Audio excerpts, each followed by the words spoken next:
साथियों, आज जो जानकारी मैं आप लोगों के साथ साझा करने जा रहा हूं, बड़ी अलग तरह का वीडियो बनने जा रहा है ये। और मुझे लगता है कि ऐसी जानकारी आज तक मैंने भी कभी इस दिशा में ना सोचा, ना मैंने कभी इस तरह का कोई वीडियो बनाया, और आप लोग तक भी आज तक कभी कोई ऐसी जानकारी नहीं पहुंची होगी इस तरीके से, जो मैं आज बताने जा रहा हूं आपको। बहुत अहम, और हिंदुस्तान नहीं, हिंदुस्तान के बाहर अमेरिका और इंग्लैंड में भी अगर किसी की औकात है तो मेरी इस जानकारी की काट लेकर आए और बताए कि नहीं आप गलत बोल रहे हैं। चैलेंज करता हूं पूरे हिंदुस्तान के सभी लोगों को। दरअसल आजकल जो विषय चल रहा है वो चल रहा है कि मदरसे में आतंकवादी। आपको पता ये सोच कैसे डेवलप हुई कि मदरसे में आतंकवादी कहो, कि मदरसे से आतंकवादी निकलते हैं? ये एक बहुत अलग सी कहानी है। हिंदुस्तान में अंग्रेजों के आने से पहले दो तरह के स्कूल चलते थे। एक मदरसा चलता था, दूसरा विद्यापीठ और गुरुकुल। दरअसल पहले तो अल्फाजों को समझ लीजिए। मदरसा एक अरबी अल्फाज है और इसमें जो धार्मिक शिक्षा का केंद्र कहलाता था, यानी स्कूल जहां पर धार्मिक शिक्षा दी जाए उसे बोलते हैं मदरसा, और जहां पर हिंदू धर्म की शिक्षा दी जाए उसको बोलते हैं विद्यापीठ या गुरुकुल, और जहां पर ईसाई धर्म की शिक्षा दी जाए, ईसाई धर्म के धर्म ग्रंथ पढ़ाए जाएं, उसको बोलते हैं कॉन्वेंट या मिशनरी। ये जानकारी सबको होना चाहिए। यानी आप ये मत समझिएगा कि कॉन्वेंट है तो वहां पर वो बहुत बढ़िया है, नहीं। इंग्लिश में कॉन्वेंट का मतलब होता है, मिशनरी का मतलब होता है धार्मिक शिक्षा का केंद्र, यानी ईसाई धार्मिक शिक्षा का केंद्र। अब मसला यह आया कि मदरसे को ये क्यों कहा गया, ये पहली बार कैसे वजूद में आई अल्फाज की मदरसे में आतंकवादी। अंग्रेजों ने जब भारत पे कब्जा किया और भारत के लोगों को गुलाम बना लिया, तो उन लोगों ने अपने यहां पर अपने कॉन्वेंट और मिशनरी कायम किए, और अंग्रेजों ने और हिंदुस्तान के रहने वाले तमाम देशभक्त हिंदुओं ने अंग्रेजों की मुखालफत की और शुरू से जंग शुरू कर दी इनको उखाड़ फेंकने की। तो क्योंकि हुकूमत मुसलमानों से अंग्रेजों ने छीनी थी, मुगलों से, तो सबसे बड़ा विरोध भी मुसलमान ही कर रहे थे। तो जिसको अंग्रेज अपना दोस्त समझते थे उसको तो राय बहादुर और साहब बहादुर और पता नहीं क्या क्या कहा करते थे, और जिसको अपना दुश्मन समझते थे उसको आतंकवादी कहते थे। आतंकवादी का मतलब उग्रवादी, देशद्रोही। जैसे भगत सिंह को अंग्रेजों ने हमेशा आतंकवादी कहा, उग्रवादी कहते थे। चंद्रशेखर आजाद पंडित जी को, पंडित राम प्रसाद बिस्मिल जी को, अशफाक उल्लाह खां साहब को, राजगुरु को, सहदेव को, सबको आतंकवादी कहते थे। अब फर्क कैसे मालूम पड़ता था? अंग्रेजों ने देखा कि सबसे बड़ा विरोध तो मुसलमान कर रहे हैं, और मुसलमान मौलवी कर रहे हैं, और मुसलमान स्टूडेंट तलबा कर रहे हैं। तो उन्होंने कहा कि मदरसों पे सबसे ज्यादा कार्रवाई करो।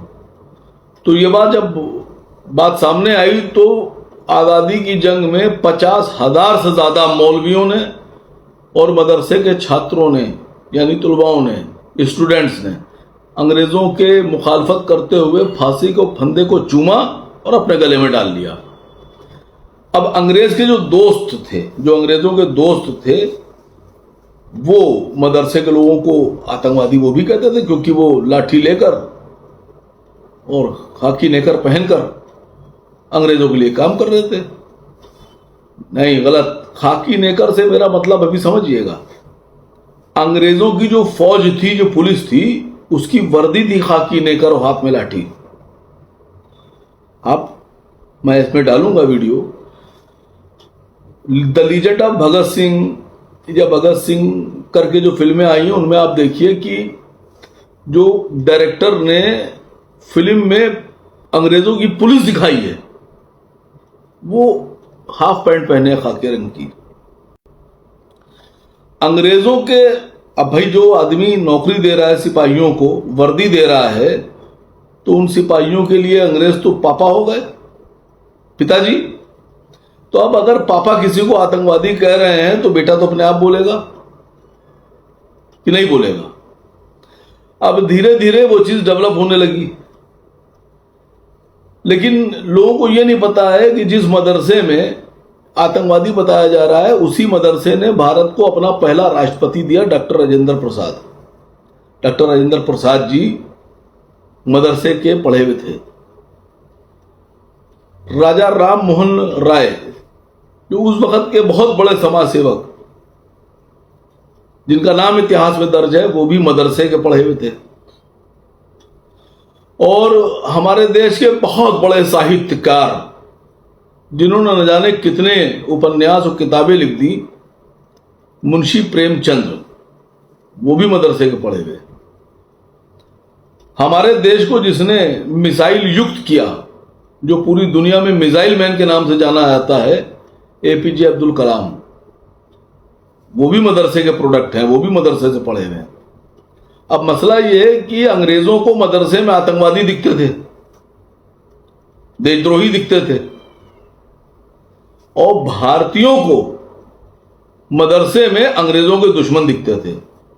जो देशभक्त लोग थे वो जानते थे कि मदरसे में अंग्रेजों के दुश्मन, अंग्रेजी हुकूमत के दुश्मन और अंग्रेजों को उखाड़ फेंकने वाले लोग और अंग्रेजों से लड़ने वाले लोग पढ़ते हैं। धीरे धीरे ये विचारधारा डेवलप होती रही।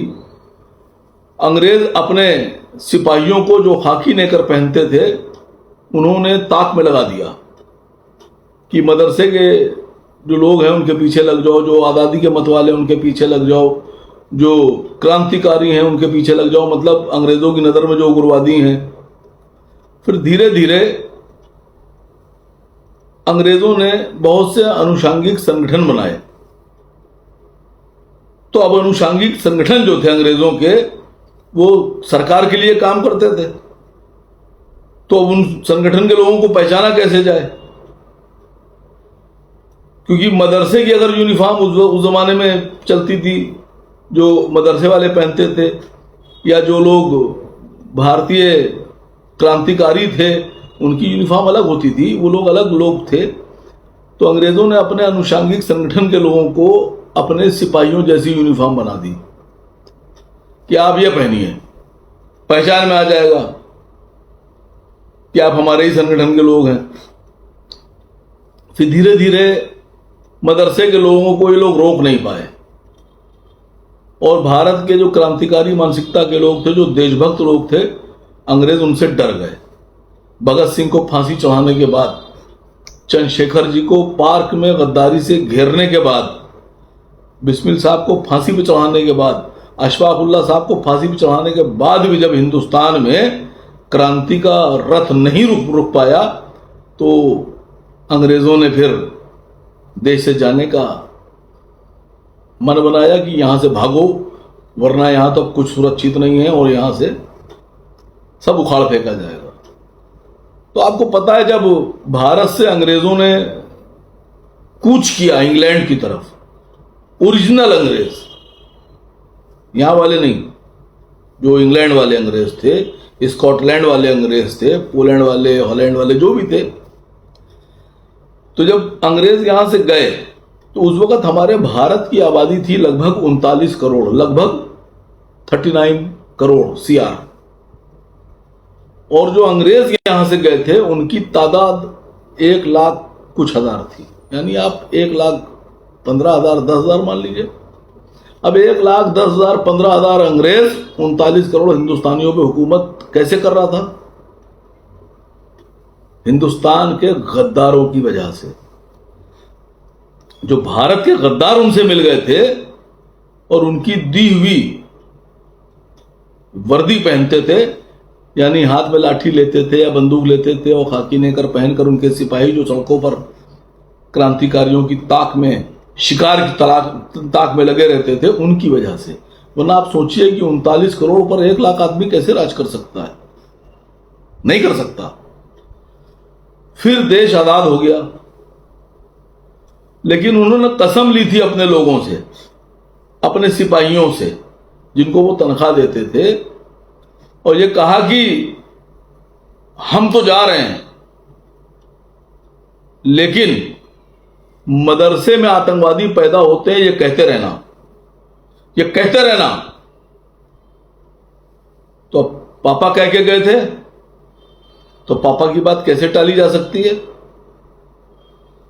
लेकिन मुझे इस बात की खुशी है कि उस वक्त जो भी क्रांतिकारी दल, संगठन, पार्टीज जो भी अंग्रेजों के खिलाफ मैदान जंग में उतरी हुई थी और अंग्रेजों से देश को आज़ाद कराना चाह रही थी, उनमें हिंदू भी थे, सिख भी थे, मुसलमान भी थे, जैन भी थे, बौद्ध भी थे, बहुत से लोग थे। वो लोग मुसलमानों और आपस में सब मिलकर काम कर रहे थे। तो जब अंग्रेजों के जाने के बाद सरकार क्रांतिकारियों के हाथ में आई, देश के लिए लड़ने वालों के हाथ में आई, क्योंकि वो लोग क्रांतिकारी थे, उनको पता था मदरसों का योगदान क्या है और कैसे मदरसे काम करते हैं, और कैसे मदरसों ने अपना योगदान दिया अंग्रेजों से लड़ने में, और कैसे मदरसों के मौलवियों ने और बच्चों ने फांसी के फंदे को चूमकर अपने गलों में डाल लिया, कैसे मदरसे के बच्चों ने अपने और मदरसे के मौलवियों ने अपने देश के लिए जाने दी हैं। वो जानते थे। जो सरकार आज़ादी के बाद आई, 1947 के बाद जो वजूद में आई, तो उन्होंने कभी मदरसों पे ना आक्षेप लगाया, ना उंगली उठाई, ना आरोप लगाया, ना ब्लेम लगाया, बल्कि मदरसों के योगदान को जानते हुए उन्होंने मदरसों पे हाथ रखा कि नहीं, आपने भी उतना ही योगदान दिया है देश की आज़ादी में जितना बाकी लोगों का है। फिर धीरे धीरे वक्त बदला और उन पार्टियों में वो जो सिपाही थे अंग्रेजों के, वो जो वर्दी पहनते थे, समझ गया ना आप लोग, वो वर्दी वाले सिपाही धीरे धीरे अपनी वर्दी बदल के उन पार्टियों में घुसने लगे जो पार्टीज हुकूमत में थी, वो दल हुकूमत में थे।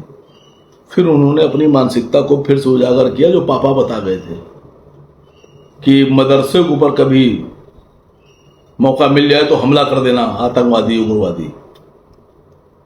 और फिर धीरे धीरे कर कर जब देश में उसी मानसिकता की सरकार आई, यानी जो लोग अंग्रेजों के साथ थे और अंग्रेजों की तनख्वाह पे काम करते थे, फिर धीरे धीरे जब वो पावर में आने लगे तो वही मानसिकता डेवलप होने लगी कि मदरसे में आतंकवादी। अगर अभी आतंकवादी गिनाने पर आ जाएंगे तो महात्मा गांधी के खिलाफ जिस आदमी ने हथियार उठा के उन पर गोली चलाई, वो किसी मदरसे का नहीं पढ़ा हुआ था। आप सोचिए, जो लोग आज हिंदू और मुसलमान को अलग करते हैं, उनकी मानसिकता बताऊं क्या है। भगत सिंह ने जिस वक्त देश में आज़ादी की कमान संभाली, तो भगत सिंह जी अपने साथियों के साथ मंचन करते थे, सड़कों पर नाट्य कंपनी चलाते थे, गाने गाते थे। तो जब उनकी रिपोर्ट अंग्रेज अफसर के पास पहुंची तो उनका एक सिपाही बुलाया गया जो खाकी नेकर पहने खड़ा था उनके सामने। उसने बट से सल्यूट मारा अंग्रेज सिपाही को। तो सिपाही ने कहा कि साहब वो भगत सिंह नाम है एक। तो कहेंगे, अंग्रेज अफसर ने कहा क्या करता है? तो कहने लगे साहब वो नाटक कंपनी चलाता है, नाटक करता है, गाने गाता है, पर्चे बांटता है। कहने और क्या करता है? कहने और वो पब्लिक को, जनता को जागरूक करता है और हिंदू मुस्लिम यूनिटी की बात करता है, एक एक की बात करता है, मोहब्बत की बात करता है। अंग्रेज अफसर घबरा गया। उसने कहा गिरफ्तार करो फौरन उसको, फौरन गिरफ्तार करो उसको, किसी भी तरह से गिरफ्तार करो। तो सिपाही ने पूछा कि साहब उसने कोई आतंकवादी घटना को अंजाम नहीं दिया, अभी वो मारता उरता नहीं किसी को, वो सिर्फ एक एक की बात करता है। कहने यही उसका अपराध है। अगर वो सब एक एक की बात करेगा तो हमारी हुकूमत कैसे चलेगी? कैसे चलेगी मेरी हुकूमत? इतना सुनते ही सिपाहियों ने एक प्लान बनाया और जहां पर भगत सिंह अपनी मंडली के साथ एकता का पैगाम दे रहे थे, वो गाना बजा रहे थे, वहां बम फोड़ा गया और बम फोड़ के झूठे इल्जाम में भगत सिंह को, उनके साथियों को गिरफ्तार कर लिया गया। और उसके बाद फिर भगत सिंह की कहानी तो आप सबको पता है। लेकिन भगत सिंह को सिर्फ इसलिए गिरफ्तार किया गया था, इसलिए अरेस्ट किया गया था, उनके खिलाफ सरकार इसलिए थी कि वो हिंदू और मुसलमान की यूनिटी की बात करते हुए प्रचार कर रहे थे। और अंग्रेज जानते थे कि अगर हिंदू मुसलमान एक हो गए, एक गठबंधन में आ गए, तो जो सरकार 50 साल चलना है वो 5 साल में ही गिर जाएगी और भागना पड़ेगा। तो आज उस वक्त अंग्रेज हिंदू मुस्लिम यूनिटी के खिलाफ थे। आज कौन लोग हैं जो कहते हैं कि हिंदू मुसलमान को एक मत होने दो? तो पैटर्न कहां से आया है? किसने ये पैटर्न दिया था देश में? क्यों दिया था ये पैटर्न देश में? इस बात को जानकारी होना चाहिए। और आप लोगों से गुजारिश है कि इस वीडियो को सुनने के बाद जो भी मैं बोला हूं, अगर किसी ने अपनी मां का दूध पिया और मेरा वीडियो को गलत साबित कर दे कि इसमें यह बात गलत है, मैं राजनीति से इस्तीफा दे दूंगा। उसी वक्त इस्तीफा दे दूंगा अगर मेरी बात गलत साबित कर दी जाए इस वीडियो में। अगर किसी को चैलेंज करना है तो चैलेंज कर सकता है, हिम्मत है तो चैलेंज करके दिखाओ।